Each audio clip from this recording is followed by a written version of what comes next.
Hello and welcome to BYJU'S IAS.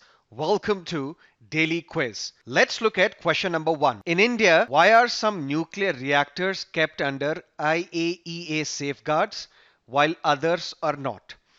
Option number 1, because some use uranium and others use thorium. Or is it because some use imported uranium and others use domestic supplies? Or is it because some are operated by foreign enterprises and others are operated by domestic enterprises?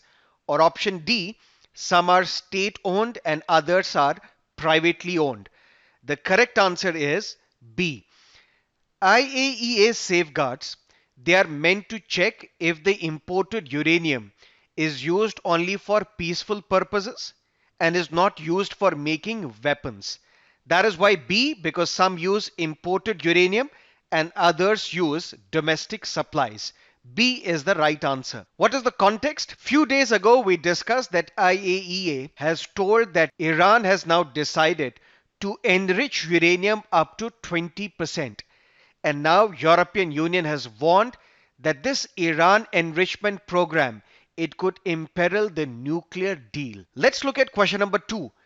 Consider the following statements regarding Khadi Prakritik paint. And which of these statements is or are correct? Statement number 1, it is India's first cow dung paint developed by Khadi and Village Industries. It has antifungal and antibacterial properties and it is odorless. The production of Khadi Prakritik paint is aligned with the vision of increasing the farmer's income. All these statements are correct. D is the right answer. What is the context? This is PIB.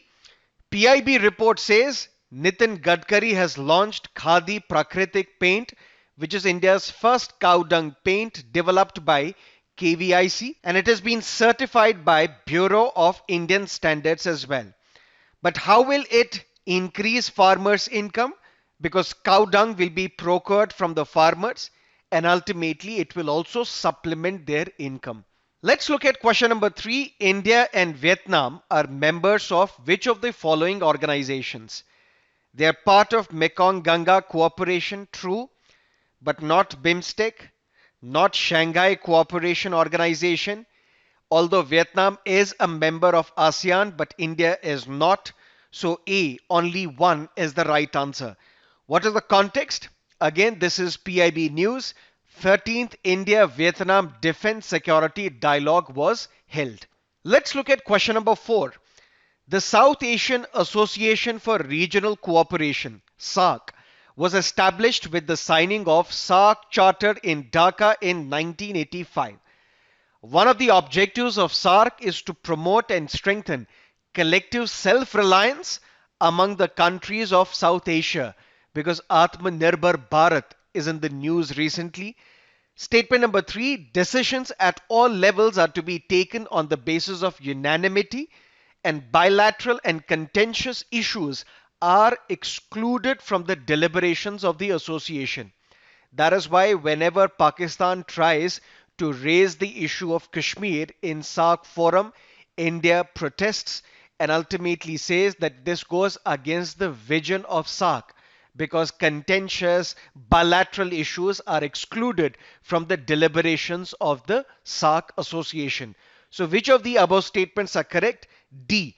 All of the above are correct. What is the context? This is today's The Hindu newspaper.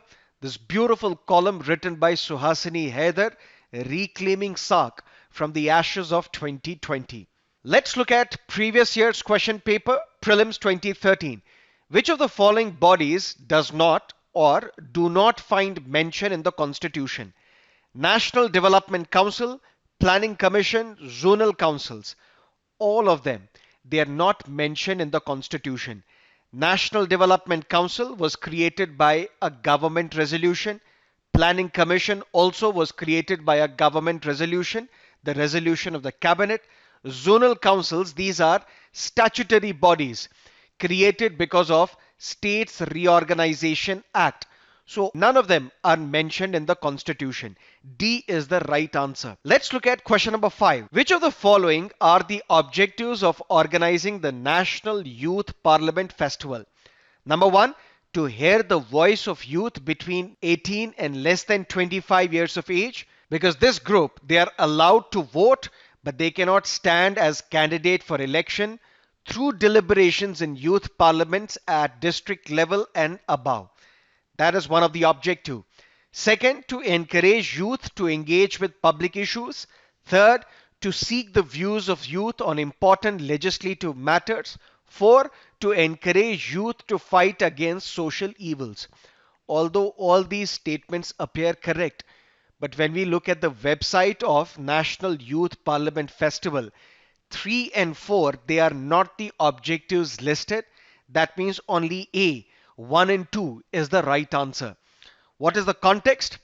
The second National Youth Parliament Festival was conducted, and Prime Minister Modi said dynastic politics is the biggest enemy of democracy. Now let's look at the fact of the day, contempt of court. What is the context? The High Court of Karnataka has issued notice to the centre on a public interest litigation because this PIL is challenging the Contempt Act. If anybody scandalizes or tends to scandalize the courts, this is one of the grounds for contempt. And there is a petition filed in the Karnataka High Court challenging this ground because it violates freedom of speech and expression. But how can this contempt of court petition be filed in the court of law? Number one, either this petition should be filed by the Attorney General of India or the Solicitor General of India, or any third person can file this contempt of court petition before the court, but this petition should have a written consent of the Attorney General or the Solicitor General. Third, the court may also take action suo motu. What are we trying to say? Contempt of court petition can be filed in the court. But how? There are three ways of filing this petition. Either number one, Attorney General of India or the Solicitor General of India himself files a petition before the court, or any third person can file this case before the court of law, but for that the written permission, the consent of either the Attorney General or Solicitor General is required. Or third, the court may also act suo motu, on its own, without the consent of the Attorney General or the Solicitor General, or without any third person approaching the Supreme Court. That is it from our daily quiz segment. Thank you for being with us. Have a great day.